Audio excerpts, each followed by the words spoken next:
So hey guys, welcome back to the fake club and अस्सलाम वालेकुम। कैसी हो? सब ठीक है ना? अरे आप सब ठीक होंगे, बढ़िया होंगे। गैस मैं भी ठीक हूँ, बढ़िया हूँ। सो गाइस, मैं एंड दोनों लव स्टोरी के पिछले पार्ट में हम लोगों ने देखा ही था कि इधर तो घर पे मतलब हॉस्पिटल से आने के बाद ही उसके पापा को अंतिम संस्कार के लिए मतलब क्रियाक्रम के लिए तैयार करने लग जाते हैं। इधर दोनों वो तो लास्ट बार के लिए अपनी पापा को एक बार देखना चाहती थी, बट उसकी माँ किसी भी तरह ये अलाउ नहीं कर रही थी। उन्होंने तो अपने बेटे की मुंह के ऊपर साफ इनकार कर दी थी, मना कर दी थी कि जब तू हमारी बात इनकार करके उसे शादी कर ली, उसे अपनाया, उस दिन से तू हमारे लिए मर चुकी है, मर चुकी है। लेकिन इतनी दिन तेरे पापा के कारण मैंने कुछ भी नहीं बोल पाया, कुछ भी नहीं कर पाया। पर अब और नहीं, बहुत सहन कर लिया तेरी मनमानी, तेरी वो हरकती। पर अब ना तेरी पापा है और नहीं कोई प्रॉब्लम। इसलिए उसके बाद तेरी और मेरा ना कोई रिश्ता है और नहीं कोई संबंध। और जो भी हो रहा है ना हमारी लाइफ में, मेरी जो सुहाग गुजरा है ना, वो भी सिर्फ और सिर्फ तेरे कारण है, सिर्फ तेरे कारण। क्योंकि तूने हमारी बात इनकार करके इतनी बड़ी मेहरबानी जो कर दी उस मनुष्य को शादी करके, तो फिर तो कैसे मान ली कि इतनी खुश होने के बाद भी, मेरी सुहाग गुजरने के बाद भी मैं तुझे ऐसे ही माफ कर दूं? हाँ नहीं, मैं तो तुझे कभी नहीं माफ करूंगी, कभी नहीं माफ करूंगी, कभी नहीं। तू चले जा यहाँ से, निकल जा यहाँ से। मैं तेरी चेहरा भी नहीं देखना चाहती हूँ, नहीं देखना चाहती हूँ।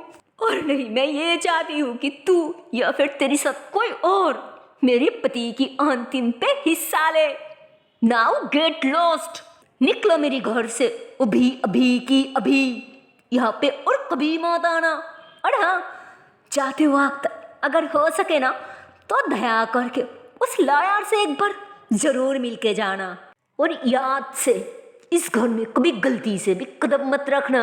हाँ, तो क्या बोलो, उन्होंने गुस्से में तो ऐसे ही करवा करवा बात तो बोल दी थी, पर दिल में शायद उन्हें बहुत हार्ड हो रहा था, उन्हें बहुत तकलीफ हो रहा था, उन्हें बहुत पेन हो रहा था। पर क्या है करती, गुस्सा जो आ रहा था ना अपनी बेटी पे और खस करके उस मेहा पे, लेकिन उस मेहा तो यहाँ पे थी ही नहीं, उसे कुछ ना बोल पा रही थी और नहीं उस पर गुस्सा निकाल पा रही थी। इसलिए उनके अंदर जो भी गुस्सा था ना वो सारी की सारी अपनी बेटी पे निकाल दिया था। वेल, दोनों रोते हुए वो थोड़ा सेट पे आ जाते और पास में लहर भी खड़ा था, तो अचानक उस लहर भी उसे नटका लेती। इधर दोनों वो भी गिरने वाली होती और तभी उन्होंने उसे पकड़ ली थी कि अरे बेटा संभाल के, क्या करी हो, पागल हो गई हो क्या? अभी गिर जाती, बैठो यहाँ पे। अरे क्या हाल बना लिया, हाँ बैठो, मैंने कहा बैठो। अरे इस तरह पागलों की तरह रोने से तुम्हारी पापा लौट नहीं आएगी, तो फिर क्यों इतनी पागल हो रही हो? हाँ, तो उन्होंने ऐसे ही उसे समझा दी और फिर उसे कुछ कहजत बगरा दी थी, जिस पे दोनों कहते अंकल ये सब क्या है? और इधर मेरी पापा की अंतिम संस्कार भी नहीं हुआ और अब मुझे ये सब तेरी है। क्यों? आपको क्या लगता है कि मैं इन सब चीजों के लिए यहाँ पे आई हूँ? हाँ बोलिए। नहीं, मैं इन सब चीजों के लिए नहीं आई अंकल, मैं मेरे पापा के लिए आई हूँ, मेरे पापा के लिए। मुझे इन सब चीज़ों की कोई ज़रूरत नहीं है, मुझे ये सब नहीं चाहिए, मुझे कुछ नहीं चाहिए, कुछ नहीं। जिस पर उन्हें कहती नहीं बेटा मैंने सब कुछ नहीं किया। अरे इस सब की सब तो तुम्हारी पापा की आखिरी ख्वाहिश थी, उन्होंने मुझे ये सब करने को बोला था। और जज को तो अब पता नहीं अचानक उन्हें क्या हुआ था जिसके कारण मुझे बहुत ही इमरजेंसी ये सब करने को बोला था और मैं तो बस उनकी हुक्म माना, उनकी बात मानी। लो, यहाँ पे उस बंगलो और कुछ बैंक के कागजात और इस बिटकेस के अंदर कुछ कैश भी है। मुझे तो ये सब बहुत ही इमरजेंसी अरेंजमेंट करने को बोला था और मैंने भी वही किया। लेकिन सो सैड, मुझे क्या पता था कि जो इंसान फ़ोन पे मुझे इस तरह से बात कर रही है वो इंसान थोड़ी देर बाद रहेगा ही नहीं। वो इंसान हम सबको छोड़ के, इस दुनिया छोड़ के हमेशा के लिए चले जाएगी। मुझे मुझे यकीन नहीं हो रहा है, मुझे मुझे विश्वास नहीं हो रहा है, वो भी अपनी आंखों से, वो भी अपनी आंखों से। तो अब उन्होंने भी ऐसे बोल के एकदम सी रो दी थी। तो उसके बाद उनका फ़ोन पे कॉल आ जाती, जिसके कारण उन्हें वहाँ से जाना पड़ता। और जाना तो था ही ना, क्योंकि उन्होंने तो लॉयर था और धोनी की कोई खास नहीं था। और सच को तो ये तो उनका काम था, तो उन्होंने चले जाते। पर जाने से पहले उन्होंने सब कुछ दोनों के हाथ में सब दी थी कि शायद तुम्हारी पापा को किसी पे शौक था, शायद उन पे विश्वास नहीं कर पा रहा था, भरोसा नहीं कर पा रहा था, इसलिए शायद उन्होंने ऐसा किया। इमरजेंसी थोड़ा सा प्रॉपर्टी तुम्हारे नाम कर दी, टाइम नहीं था, और ये तो शायद और भी कुछ तुम्हारे नाम कर दी थी। पर कोई ना बेटा, अरे ऐसा होती है हर फैमिली में, कोई ना कोई प्रॉब्लम, कोई ना कोई क्राइसिस जरूर होती है। और ये प्रॉब्लम तो फैमिली में आते जाते ही रहती है, पर वो सब एक ना एक दिन खत्म भी हो जाती है। और वैसे भी बेटा, अगर तुम इस तरह से टूट पड़ोगी, फिर तुम्हारी माँ का धन कौन रखेगी? उनका भी तो धन रखने के लिए किसी को जरूरत है ना। तो फिर तुम्हें मजबूत होना होगा। छोड़ी बेटा, मैं आती हूँ, हाँ बाद में मिलती है। तो उन्होंने ऐसे बोल के वहाँ से निकल जाती। और इधर तो उनकी पापा की अंतिम सारी काम वगैरह भी मतलब कंप्लीट हो चुकी थी, तैयार हो चुकी थी। अब उनको ले जाने की बारी आ चुकी थी। इधर दोनों की माँ, उनकी हालत भी ज़्यादा ठीक नहीं थी, रो रो के उनकी हालत भी बहुत ज़्यादा ख़राब हो चुकी थी, बहुत ज़्यादा ख़राब। इधर दोनों की हालत के बारे में भी क्या बोलो, उसकी हालत भी सेम थी अपनी माँ की तरह। और तो सोच को तो अपनी माँ की हालत देख के उनके पास जाना चाहती थी, उन्हें हक करना चाहती थी, उनको अपने दिल की बात कहना चाहती थी। बट उसकी माँ की हालत के बारे में और तो उनके गुस्से के बारे में क्या ही बोलो यार। उन्होंने तो मानो ना उसे देखने की तैयार थी और नहीं बात करने की, और पास में जाना तो बहुत ही दूर की बात थी यार। तो वह ऐसे ही चल रही थी और तभी वहाँ पे कुछ लोग आ जाती है ना उसके पापा को वो अंतिम संस्कार के लिए ले जाने के लिए, जिस पे आप तो मानो उसकी माँ की हालत और ज़्यादा ख़राब हो जाती। उन्होंने और ज़्यादा रोने लग जाती, मानो एकदम से पागल हो जाती है ना अपने पति को ऐसे ले जाते हुआ देख के कि मत जाओ उसे लेके, छोड़ो उसे, छोड़ो उसे लेके, कहाँ जा रही हो, प्लीज़ उसे लेके मत जाओ, मैं उसके अलावा नहीं रह सकती, नहीं रह सकती, मैं उसके अलावा कैसे जीऊँ, कैसे रहूँ इस घर में, कैसे रहूँ, छोड़ो उसे, मत जाओ उसे लेके, मत जाओ। तो क्या बोलो, उन्होंने तो ऐसे बोल के रो रो के अपनी हालत बहुत ज़्यादा ख़राब कर लिया था। उनकी हालत बहुत ज़्यादा ख़राब था यार, क्या बोलो। जिस पे आप वहाँ पे कुछ औरत आके सब मिल के उन्हें लेके अंदर उनके रूम की तरफ ले जाती, वहाँ पे बैठा दी थी ताकि उनके डेड बॉडी वहाँ से ले जाने में कोई प्रॉब्लम ही ना हो। उसके बाद सब मिल के उन्हें समझाने लगती और इतने में ही वहाँ पे चंपा आ जाती, उन लोगों को थोड़ी देर के लिए रुकने को बोल दी थी कि 1 मिनट मैं अभी आती हूँ, प्लीज़ थोड़ा सा वेट कीजिए प्लीज़। तो वो उन लोगों को रुक के भाग के जाके दोनों को ले आती। क्योंकि तनु की माँ तो तनु को रोक रही थी, अलाउ नहीं कर रही थी कि वो किसी भी तरह अपने बाप को देख सके। पर चंपा वो ऐसा नहीं थी, वो चाहती थी कि बेचारी लास्ट बार के लिए अपने बाप को देख सके, उसे थोड़ा चैन मिले, थोड़ा सुकून मिले, इसलिए। और तो और अब तो क्या बोलो, दोनों भी एकदम पागलों की तरह रोने लग जाती कि पापा पापा ये सब क्या हो गया, पापा ये सब क्या हो गया, आप मुझे छोड़ के क्यों चली गई, क्यों चले गई, आप मुझे किसके पास छोड़ गई, किसके भरोसा पे छोड़ गई, अब मेरा क्या होगा, मेरा क्या होगा। अपेलवा मेरी थी कौन, मेरा कोई नहीं है, अब मैं किसके पास जाऊँ, किससे बात ही करूँ, किससे मेरी सारी प्रॉब्लम शेयर करूँ, किससे किससे। मेरे बारे में एक बार भी नहीं सोचा पापा, एक बार भी नहीं सोचा, क्यों मुझे छोड़ के चले गई पापा, क्यों क्यों।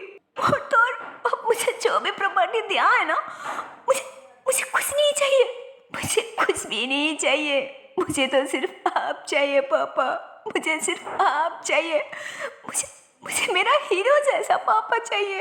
हाँ, हीरो जैसा पापा, सो सिर्फ आप थी ना कि उस प्रॉपर्टी।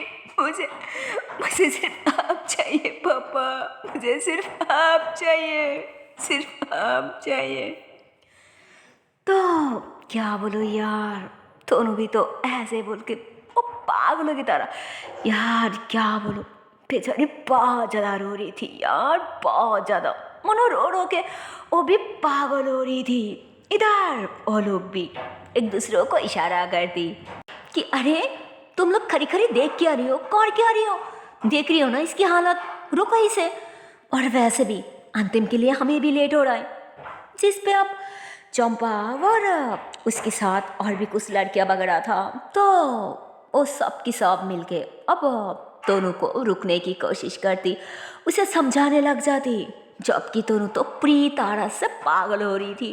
वो तो मानो अपने पापा की डेड बॉडी को छोड़ने की तैयारी नहीं थी, वो कस के पकड़ रखा था कि नहीं, भाग जाओ मेरे पापा को लेके, भाग जाओ पापा, पापा प्लीज छोड़ो मेरे पापा को।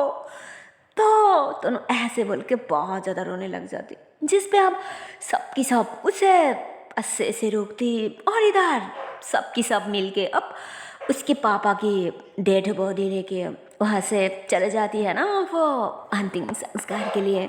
और तो और भाई सा क्या बोलूँ, जैसे ही उसके पापा की डेथ बॉडी वहाँ से लेके चले जाती है ना बाहर की तरफ, और इधर तोनू की मम्मा तो ऊपर से सब कुछ देख रही थी, तो भाई सा क्या बोलूँ, उसकी माँ तो अब पूरी तरह से पागल हो जाती, उन्होंने पागलों की तरह बिहेव करने लग जाती, उन्होंने भागना स्टार्ट कर दी थी और भागते हुए बाहर आती कि अरे अभी अब अभी अभी तो ये थी, अभी तो ये थी ना, फिर कहाँ गई, हाँ अरे कहाँ गई, मुझे मुझे उनसे बात करनी है, बोलो बोलो सब, ओ मेरा पति, हाँ मेरा पति कहाँ गई, हाँ अरे बोलो ना, बुलाओ उसे, अरे बुलाओ उसे, मुझे मुझे बात करनी है, अरे बुलाओ ना, मैं कह रही हूँ ना कि मुझे बात करनी है, बोलो वो कहाँ गई, किसके साथ गई, हाँ बोलो, अरे बुलाओ मुझे, मैं कह रही हूँ ना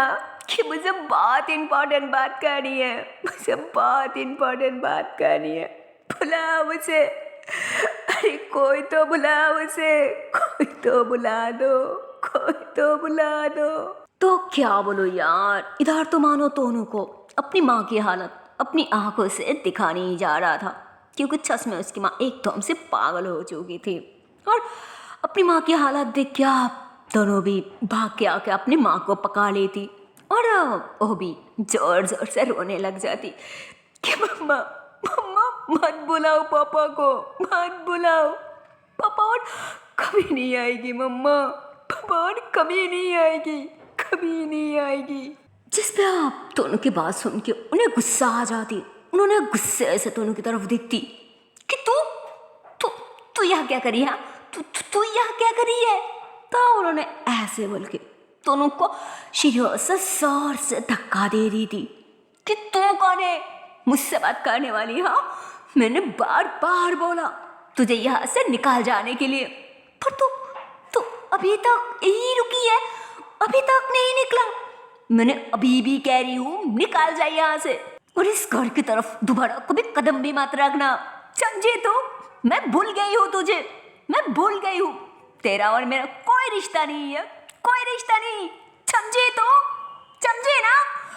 तो उन्होंने ऐसे बोल कर बहुत ज़्यादा गुस्सा करने लग जाते, जिस पे आप दोनों कुछ कहने वाली होती, पर तो भी कुछ पड़ोसी वालों ने उसे रोक लेती, उसे समझाने लगती कि बेटा तुम्हारी माँ की दिमाग अभी कुछ ठीक नहीं है, शायद कुछ काम नहीं कर रहा है, एक काम करो बेटा, तुम यहाँ से अभी के लिए निकाल जाओ, वही बेहतर है, बाद में जब शांत हो जाएगी, रिलैक्स हो जाएगी, फिर बात कर लेना, और नहीं तो अभी सारी सिचुएशन तुम्हारे सामने ही पड़ा है, तो तुम ही सोचो कि क्या करनी है। तो बेचारी और क्या ही करती, वो इधर उधर देखने लग जाती, और क्या बोलो यार, वह की सारी लोग भाग रहा, तो बस इन दोनों माँ बेटी को ही नोट कर रही थी, बस इन दोनों को ही गोर रही थी, इन दोनों को ही देख रही थी, और चाच को तो कोई तो बात वगैरह भी स्टार्ट कर चुकी थी कि अरे देखो देखो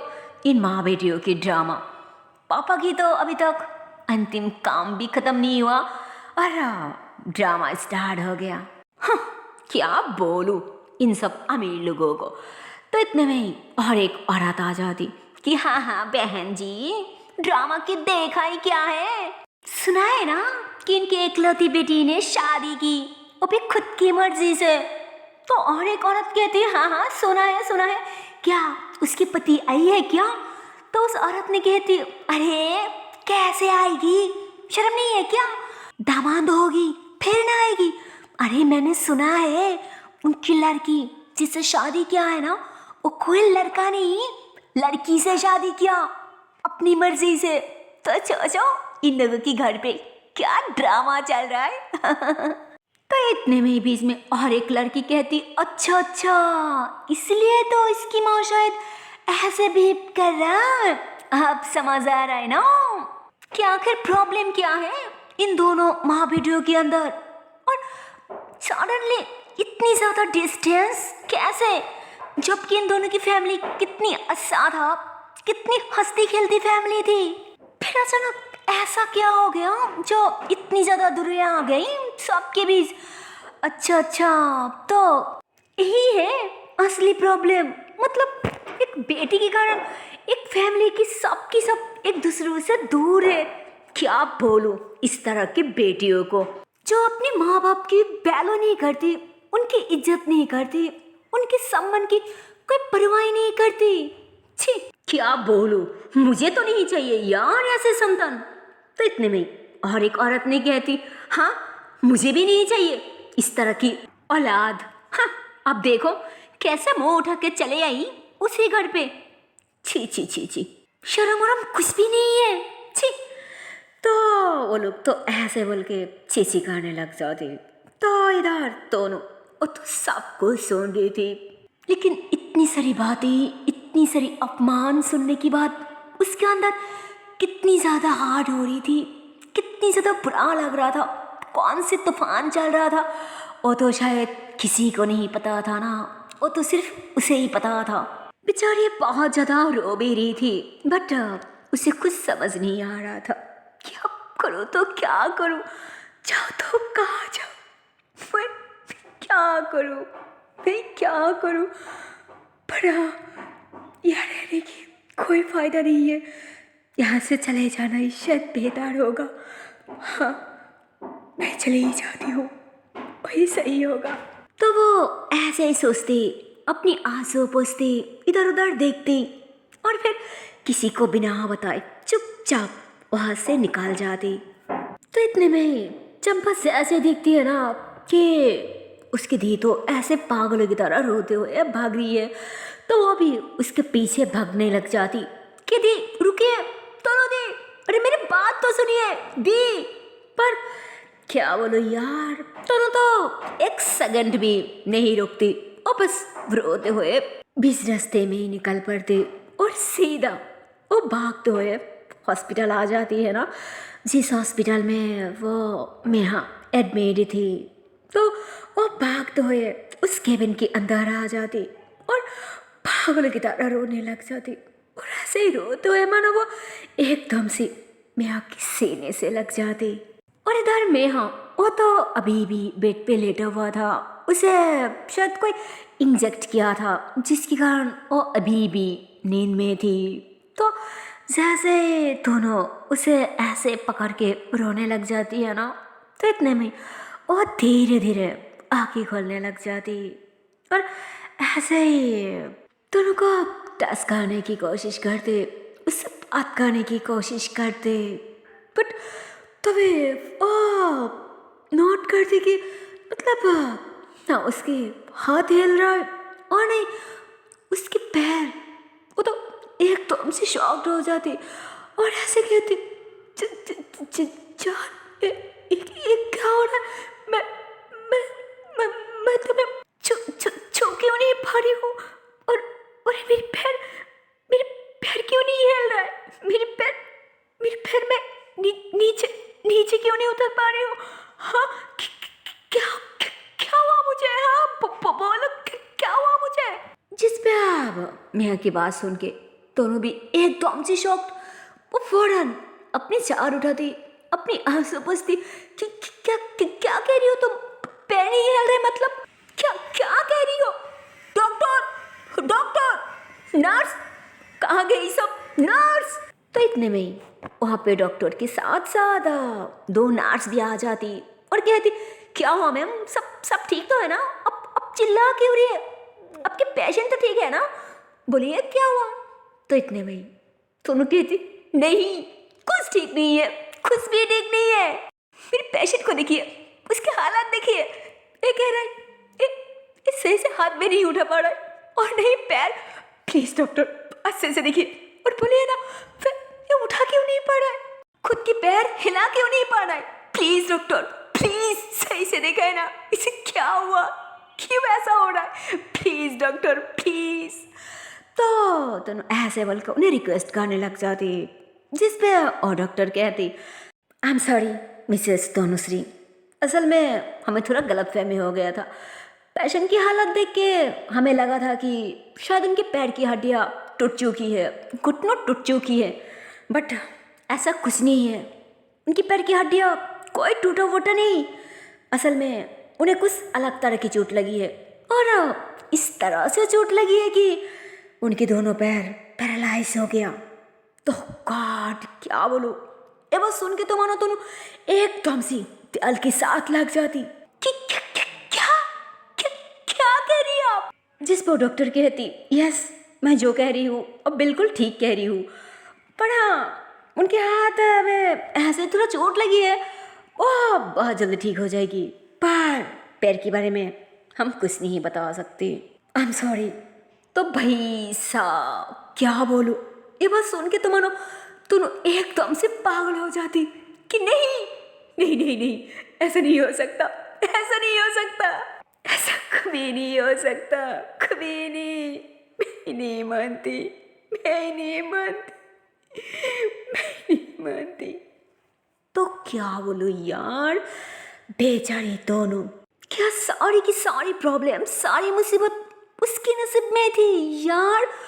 मुझे थोड़ा तो चैन मिलनी चाहिए ना, पर नहीं, लगता है दुनिया की सारी प्रॉब्लम, सारी मुसीबत, सारी परेशानी सिर्फ उस पे आना था, इसलिए ऐसा हो रहा था। शायद ऊपर वाला की मर्जी थी, दैट्स इट, ऊपर वाला के हुक्म से वही हो रहा था ना। खैर इधर दोनों और भाग के आके मैं उसे लिपट जाती, उसे पागल की तरह सहलाने लग जाती कि मैं नहीं मानती, मैं नहीं मानती, ऐसा नहीं हो सकता, ऐसा नहीं हो सकता, मैं नहीं मानती। तो वो ऐसे बोल के उसकी फेस को, उसकी बॉडी को, उसके हाथ पे, मतलब उसकी पूरी पूरी पे हाथ चलाने लग जाती, टच करने लग जाती कि मैं नहीं मानती, मैं नहीं मानती, मैं तुम तुम सुन रही हो ना, मुझे विश्वास नहीं हो रहा है, ऐसा नहीं हो सकता। तुम ठीक हो जाओगे, तुम जरूर ठीक हो जाओगे, जरूर ठीक हो जाओगे। तो क्या बोलो यार, उसकी दुख सहा नहीं जा रहा था यार। वो तो ऐसे बोल के पागल की तरह रोते हुए मैं आके सीने पे सर रख ली थी। और इधर बेचारी मियाँ, उसने और क्या ही कर दे, उसके हाथ में तो कुछ भी नहीं था यार। वो ना पैर हिला पा रही थी और नहीं अपना हाथ, मतलब इतनी कोशिश करने के बाद भी वो कुछ भी नहीं हिला पा रही थी, जिसपे आप वो एकदम से मासूम बन जाती और अपनी मोह ही गमा लेती। मतलब वो दूसरी तरफ घूम जाती ऐसे ही रोते हुए, क्योंकि वो इतनी कोशिश कर रही थी, इतनी हिम्मत से काम ले रही थी, बट फिर भी कुछ भी नहीं हो रहा था। वो एकदम से नादान बन चुकी थी। और इधर पैसा, हमारी रूपेश, ओह गॉड, उसके प्लान तो पूरी की पूरी सक्सेस हो चुकी थी। मतलब 100 में 100। मतलब उसने जो सोचा था, एक्सीडेंट भी बिल्कुल वैसा ही हुआ था, बट फिर भी थोड़ा सा तो अधूरा रह जाती है भाई साहब। आई मीन उसने सोचा था, उसकी इरादा था मैं आपको हमेशा के लिए ख़त्म करना, बट ऐसा नहीं हुआ था। मतलब एक्सीडेंट भी हुई थी, उसे चोट भी आया था, बट वो ख़त्म नहीं हुई थी, वो मरा नहीं था यार, उसने अभी भी जिंदा था। जिसके कारण तो भाई साहब अब रूपेश को और ज़्यादा गुस्सा आ जाती और वो गुस्से में ऐसे जोर जोर से पंच पे पंच की जा रही थी। तो उसकी माँ भी पास में बैठ के चाय पी रही थी। उन्होंने नोट कर दी कि अरे बेटा क्या हुआ, कब से देख रही हो बस पांच पे पांच की जा रही हो, कुछ बात को लेके परेशान हो क्या हुआ मुझे बोलो, मैं सॉल्व कर देती हूँ, बोलो क्या प्रॉब्लम है। तो इतने में ही रूपेश गुस्से से और एक पास कर देती कि मम्मा आपको क्या लगता है कि मैं अभी भी छोटी बच्ची हूँ, मैं खुद से कुछ नहीं समझ सकती। मम्मा ऐसा नहीं है, मैं अब बड़ी हो चुकी हूँ, और वैसे भी अब क्या करिए, आपको ये मीटिंग थी ना, जाइए मैं मेरी प्रॉब्लम संभालूंगी, प्लीज अब चले जाइए। तो उसकी मम्मा चाय की कप नीचे छोड़ती कि हाँ जा रही हूँ, पर मम्मा को भगाने में इतनी भी क्या जल्दी है, वैसे कोई आने वाली है क्या घर पे, या फिर दोस्त के साथ पार्टी वार्टी करनी है, हाँ बोलो क्या मतलब है। जिस पे जॉय कहती मम्मा ऐसा कुछ नहीं है, अच्छा ठीक है अगर आपको जाना है तो फिर चले जाइए, और अगर नहीं जाना तो ओके फाइन रह जाइए, बट मैं ही चले जाती हूँ, ओके बाय। तो जो ऐसे बोल के अपनी शर्ट पकड़ती और नीचे आ जाती। तो इतने में ही उसकी मम्मा उसे बुलाने लग जाती कि अरे रूपेश बेटा कहाँ जा रही है ऐसी हालत में, देख ना से कितने पसीना पसीना हो गया, अरे रूम में जाओ पहले थोड़ा रेस्ट कर ले, फिर फ्रेश वगैरह होके जहाँ जाना है चले जाना, ठीक है मैं आती हूँ, वैसे चश्मे मुझे लेट हो रहा है, ओके बाय। तो उसकी मम्मा ऐसे बोल गए तुरंत वहाँ से ऑफिस के लिए निकल जाती। और भाई सा क्या बोलो, सैसे रुपेश की मम्मा वहाँ से घड़ी लेके निकल जाती है ना, और तभी रुपेश के घर पे वही दोनों की बेईमान सा फ्रेंड आ जाती, मतलब उसकी वही फ्रेंड जिसका नाम था सपना। सपना अंदर आती, तो वो अंदर आते ही देखती कि है उसकी जान अमान तो ऐसे शॉट उतार के ऊपर की तरफ ही जा रही है, आई मीन अपनी रूम की तरफ जा रही है, जिस पे वो अपनी हाथ उठा के कहती हाय जाने मन। जिस पे रूपेश अचानक पीछे मुड़ती और भी सपना को देखती तो थोड़ा सा मुस्कुरा दी थी, मतलब फेक स्माइल यार कि हेलो, अरे कब बुलाया इतनी लेट, आ जाओ ऊपर। तो भाई सा क्या बोलो, रूपेश ऐसे ही कहती है ना आ जाओ ऊपर, हाय उसके अंदर तो एकदम से बटरफ्लाई बनने लग जाती और बहुत ज़्यादा खुश हो जाती कि सॉरी वो क्या बोलो तुम्हें पता है ना कि कितनी ज़्यादा ट्रैफिक आ जाती है रास्ते में, इसलिए सॉरी यार, माफ़ कर दो प्लीज़। जिस पे रुपेश कहती हाँ ठीक है, इतनी बार सॉरी करने की कोई ज़रूरत नहीं, आ जाओ कुछ इंपॉर्टेंट बात करनी है। तो उसके बाद दोनों की दोनों रुपेश की रूम में आ जाती और रूम में आते ही हमारी सपना, ओह माय गॉड, उसके बारे में क्या बोलो यार, उसे तो मानो बस मौका चाहिए था हर टाइम। और अभी भी जैसे मौका पाती है ना, वो तो बस रुपेश के बेड पे लेट जाती कि हाँ आप बोलो क्या इम्पोर्टेंट बात करनी है, हाँ बोलो। जिस पे रुपेश कहती हाँ हाँ जस्ट वेट, अरे इतनी भी क्या जल्दी है, पूरा तो टाइम दो ना, मैं बहुत थक गई हूँ, थोड़ा सा बैठने दो। तो वो ऐसे बोल के चेयर पे बैठने लगती। जिस पे सपना कहती हे उधर क्या बैठे हैं, इधर आ जाओ ना। तो ऐसे बोल के रुपेश के हाथ पकड़ के उसे खींच के एकदम सी अपनी साथ लगा ली थी और दोनों के दोनों बेड पे लेट जाती कि आप बोलो क्या इम्पोर्टेंट बात करनी है, अरे बोलो ना। जिस पे रुपेश कहती अरे क्या करी हो, छोड़ो। तो सपना कहती अरे क्या छोड़ो, यू आर लव मी ना, तो फिर मुझे तो नहीं छोड़ो, मुझे ऐसे रहना है, प्लीज़ थोड़ी देर तो ऐसे रहो ना।